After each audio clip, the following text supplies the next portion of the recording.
तर ना मी रिदेशला केली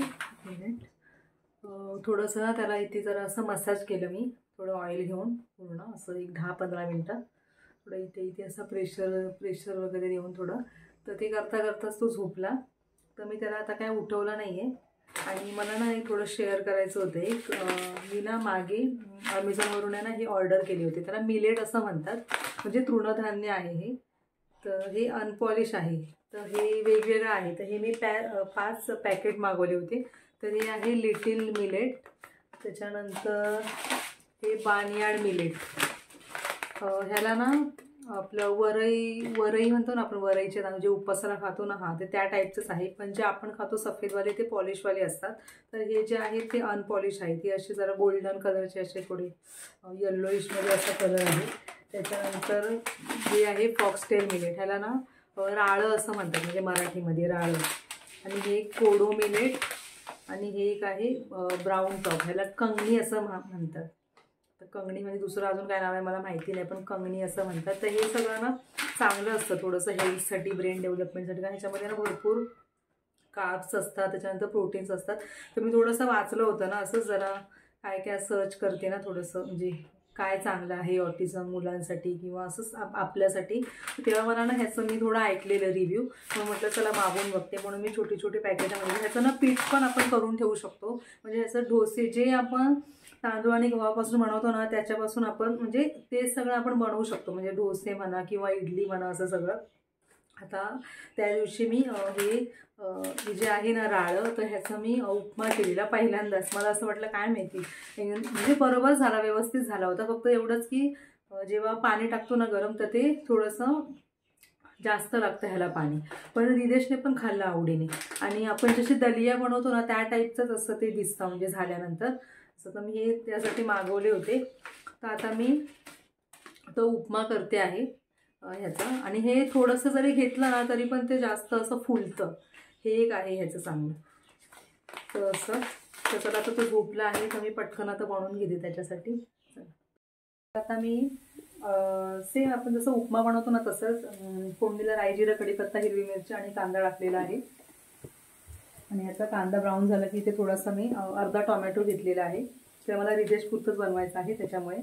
आणि शेंगदाणे जे मी दुपारी घाललेले आहे त्याचं कूट मला करायचं आहे. पण आधी ना ह्याच्यातले थोडेसे शेंगदाणे पण ह्याच्यामध्ये ॲड करणार आहे, म्हणजे टोमॅटो वगैरे शिजल्यावरती. आणि त्याच्यानंतर मग एक मिनिट. तर त्याच्यानंतर हे जे आहे मी थोडंसं घेतलं आहे, एक मुठी भरून असे एवढे घेतले असतील. तर हे आता मी वॉश करणार आहे. ह्याला रोस्ट करायची गरज नाही आहे, फक्त आता मी हे धुवून घेणार आहे.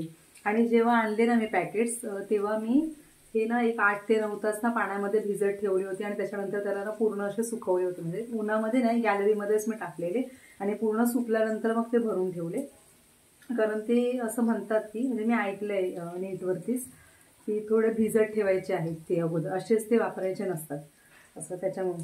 तर आता हे मी टोमॅटो टाकलेला आहे. आता तो थोडासा सॉफ्ट होऊ देते, तोपर्यंत ना हे मी थोडेसे भिजवून घेते आहे पाण्यामध्ये. तर ना आता ना ह्याच्यामध्ये मी ते मिलेट थोडेसे धुवून घेतले आणि ते टाकले. आणि कडकडीत गरम पाणी ह्याच्यामध्ये ॲड केलेलं आणि थोडंसं मीठ टाकलं, मिक्स करून हे केलं. आणि आता ह्याला थोडंसं मी आता शिजत ठेवणार आहे झाकण मारून. तर आता हे शिजल्यानंतर हे असं दिसतंय. थोडंसं पाण्याचा अंश आहे ह्याच्यामध्ये, म्हणून मी कमी गॅस ठेवलेला आहे. असं थोडा वेळ अजून ठेवणार आहे. आणि इथे आता ना माझी चाय पण झाली साईड बाय साईड. तर आता मी चाय पिणार आहे. मला गुळाची चाय केली आहे मी आज. आपण रवा उपमा कसा बनवतो, तर शिरा किंवा रवा उपमा, तर त्याला केवढा वेळ लागतो, तर त्याच्यापेक्षा जरा जास्त वेळ लागतो थोडं, एवढंच फक्त जरासं एक हे आहे पॉईंट. पण खायला तो टेस्टी लागतो हा उपमा. आता मी कधीचा ठेवलेला, तर मला वाटतं मला 15 मिनटं तरी झाली. ते मला वाटतं जरा उकडायला ना वेळ लागतो असं, म्हणून मी साईड बाय साईड माझी चाय पण ठेवली, कारण अजून रिदेश उठलेला नाही ना त्याच्यामुळे.